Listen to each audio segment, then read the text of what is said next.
pinakabagong player sa Barangay Ginebra, ready na at ipinost pa ang kanyang jersey sa kanyang Instagram. Welcome to PBA, Brandon Edwards for Terra Firma.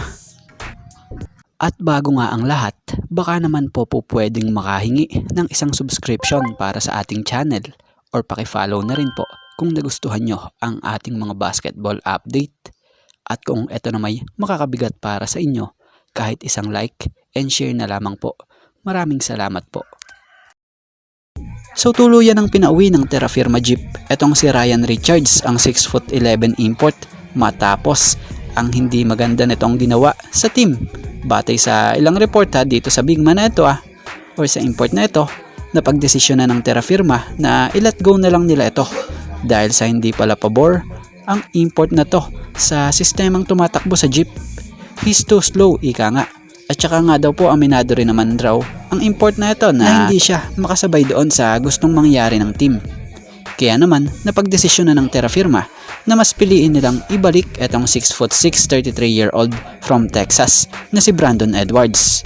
Sa mga hindi nakakaalam at hindi pamilyar dito, ito dapat nga po yung import ng Terra Firma nung Governors Cup last conference.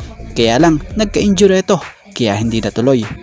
Pero ngayong Commissioner's Cup siya'y tuloy na at ayon sa kampo ng Jeep, kaya pala nila ito kinuha si Brandon Edwards ay alam nito ang sistema ng Terra Firma Jeep na kung saay nakakapag-practice na nga raw po ito noon sa kanila. Sa tingin nga rin raw nila kaya nito dumipensa sa mga mas malalaking player. At bukod dyan, kaya pala ito rin ang napili nila dahil siya yung best available na gustong maglaro raw sa team nila. So maganda kung ganun. At dito tayo sa kampo ng Ginebra.